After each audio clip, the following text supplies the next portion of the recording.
Congressman Tim Burchett. He is a member of the House Oversight and Foreign Affairs Committees. Congressman, good morning to you.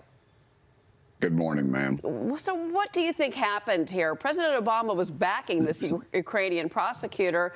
Joe Biden, not only did he get him fired while his son was on the board of Burisma, which was being investigated by said prosecutor, but then Joe Biden later on doubled down and said how proud he was that he got this prosecutor fired. Well, I think I'll paraphrase what President Obama said, don't underestimate Joe Biden's ability to mess something up. And I cleaned that up because I'm sure we have some young viewers. But the reality is that this fellow was the one who was investigating his son and Burisma for corrupt dealings. And Joe Biden needed those corrupt dealings because obviously they were funneling money to him and his family through 21 different shell corporations that they created just for the sole thing of dividing the money up among the Biden crime family. And it's pretty, like I've stated before, during organized crime school, the Biden family was asleep during money laundering class because you can follow the money just completely from where it begins to Joe Biden and his family's pocket. Well, and obviously we are looking for more information coming from those bank records, and that's something that James Comer has promised. Obviously, he can't release everything right now because some of it is still under wraps, if you will. But Fox obtained video footage, Secret Service records, and messages from Hunter Biden's laptop. And that reveals that he traveled to at least 13 countries with his dad, who was then the vice president. He tagged along on trips to Asia, Africa, Europe, and Mexico. Basically, he hitched rides on Air Force Two, it looks to many, to pursue these foreign business deals. And then in this 2010 email to one of his associates, Hunter proposed a meeting with Serbian officials saying, how about we go over around May 10th, JRB, that's his father's initials, will be in Madrid and I can catch a ride with him and fly over to Serbia and back with you. So, Congressman, does this tell us anything new or more about Hunter Biden?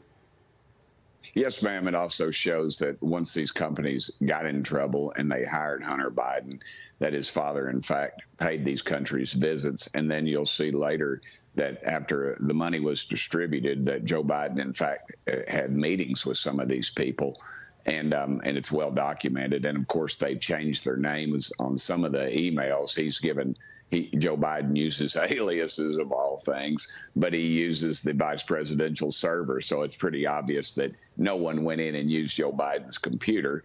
And again, his money laundering skills lack a whole lot because this is something that's obviously that you would do to hide your illegal and crooked dealings, which is what the Biden family's done. But the administration would push back and say, well, it's normal for high-level officials, whether it's the president or secretary of state, et cetera, to use different alias emails to communicate. Would you respond to that? I would not agree with that one at all. And I would also state it is very unusual for a standing vice president to receive millions of dollars from criminal entities overseas that have actually, some of those people are on the run right now. So everything they say is a lie. They've just continuously lied. And you're seeing Democrats pull off of them, and you're seeing the alphabet news agencies start to notice the chinks in the armor, and they're going to have to pull off of him, even though they did get him elected. All right. I want to move on to the other issue, the current story that is, of course, dominating the front page this morning. House Judiciary Committee, that committee now investigating Fulton County DA Fani Willis's motivations for prosecuting former President Trump. So the former president posted on X last night, that used to be Twitter, for the first time. He hadn't posted since January of 2021. That's when he got kicked out of Twitter. He posted an image of his mugshot with a link to donate to his campaign. You can buy a mugshot. You can buy, a mugshot. You can buy a coffee mug. You can buy T-shirts. He's been fundraising off of this. There are some of the items for sale. What do you make of all this, Congressman? Well, today is my 59th birthday, so I hope maybe I would get one of those mugs. But it's classic Trump. I mean, here's an opportunity. His name's out there. He doesn't go to the debate. His numbers go up. He gets indicted, and obviously a politically motivated situation in Georgia. once again, and his numbers go up. So, he's marketing himself, and that's what he does. And the mugshot, of course, he's mugging for the mugshot.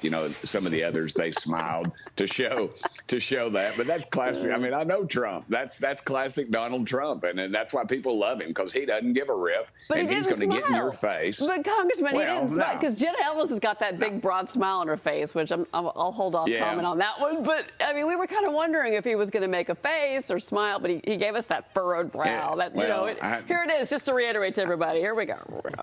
I've seen it. I know Donald Trump, and that's classic Trump, man. That's classic Trump bravado. I'm in your face. I'm ticked off. The country's ticked off, and people are going to rally around that. He took a negative and made it a positive, and that's classic Trump, because the public is fed up with this thing, and his numbers will go up again. And I dare say I'll see that picture on every T-shirt in East Tennessee in about a week. So get ready. Here it comes. And he's sold another $1 million worth. I wish, if they had me in a mugshot, my numbers, I'd be down to 1%. My wife would change the locks on the doors. But Donald Trump, it's a mystery, but his numbers just rise. And because people are ticked off and they realize the political motivation, Jim Jordan sees it. And he's in constant contact with the president, and I understand what's going on. It is constant, and that's what this woman is all about. And she sees her moment in the sun, and to her constituents, she's appealing to them, but it ain't going anywhere. Congressman Burchett, happy 39th birthday. 59th, a very youthful 59. No. Thank you. Just take the compliment. Oh, Congressman. Hope you and your wife have a good time. My wife and daughter have to admit that their father and husband is an old man now. So thank you. They're not. I got to get to the Sizzler for the early bird special before everybody else gets there. Have a good birthday, sir. Thanks for coming on this Friday. On your birthday, we appreciate it. Thank you.